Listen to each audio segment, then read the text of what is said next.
Hi guys, I'm Ram Agarwal. You are watching my channel 52 Pixels. Let's get started.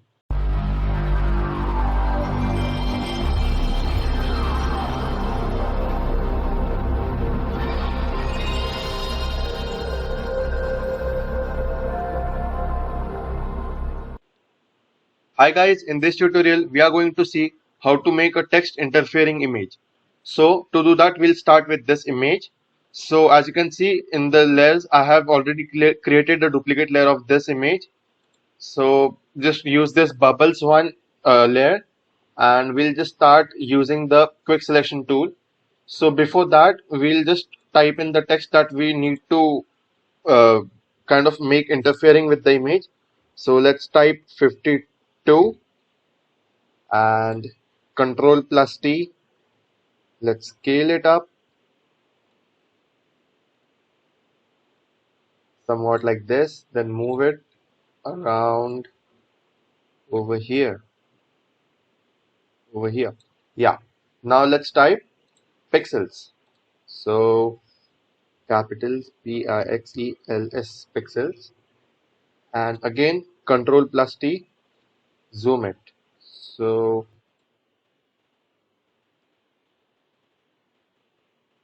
like this.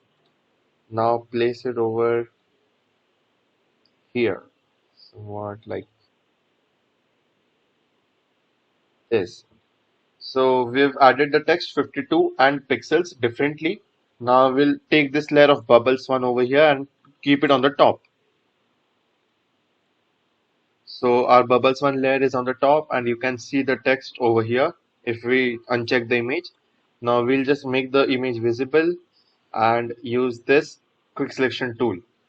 And we just see which part we have to select. So these are the parts. Okay, so we can just select using this. So just increase the size to around 47 and then let's start selecting this bubble first and these two small bubbles or maybe this three big bubbles. Then let's select this one and this one. Believe me, that's quite a task. I'll just speed it up and then I'll get back to you.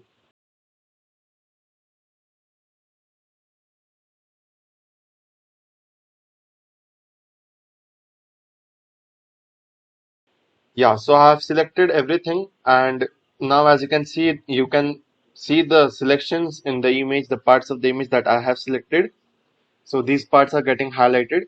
Now we'll just turn this layer on and use this layer mask. So click on layer mask and as you can see the bubbles have been added to our image but they still don't look quite sharp and quite stable or steady. So we'll just go to select and mask over here and so by going to select and mask you can see this column over here that is view mode. So we can use this different views but we'll just be on black view.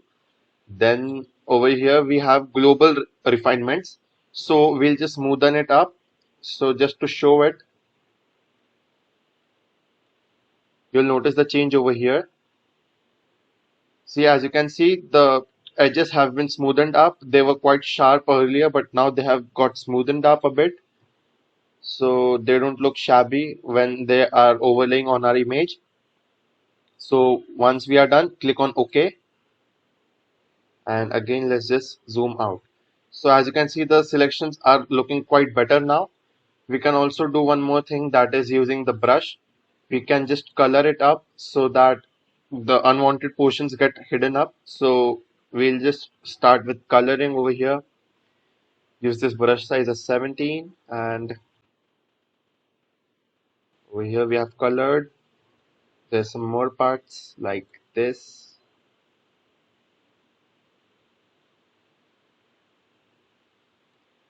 And over here as well. I'll just speed up again. I'll do the same thing all over for every single thing and then I'll just show you how it looks.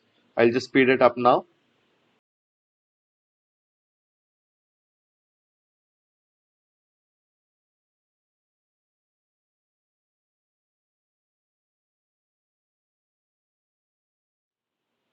So I'm done with the selection and I'm done with the painting as well. So as you can see now the image looks quite sharper and quite realistic. Though we all know that it is edited, but still it looks quite realistic and quite good in this particular case. So this is the image that we have edited. Now we can also do one more thing, that select this text layer over here and go to this FX icon and then go to drop shadow. So we'll just add a mild shadow of this color. So let's just select a color, maybe this one, and then click on OK. So we'll just add the shadow. Opacity should be around 66 or maybe let's say 70. Then distance, let's reduce the distance a little bit, around 7. Size is 27. Spread is around 21. Click on OK. So a shadow has been added. You can check that shadow. A small shadow has been added. You won't notice that much difference in that shadow. But yeah, it definitely highlights the image. You can always double tap on it and then change the settings. So maybe you can just change the color to a darker color like this. Um, let's use this color, and then you can increase the spread and the distance and then click on OK. So now I guess that's quite noticeable. The shadows are really effective, and in this case they blend the text well with the image. Now let's just select the drop shadow and just copy. Where's the copy? Where's the copy? Copy layer style and then paste it on the 52 layer and paste layer style. So as you can see, the effects have been added and this is our image. So it looks quite good and it blends with the image quite well. Well, that's it for today, guys. Hope you liked the video. Make sure you subscribe to 52 Pixels and tap on the bell icon to get notified. Thank you.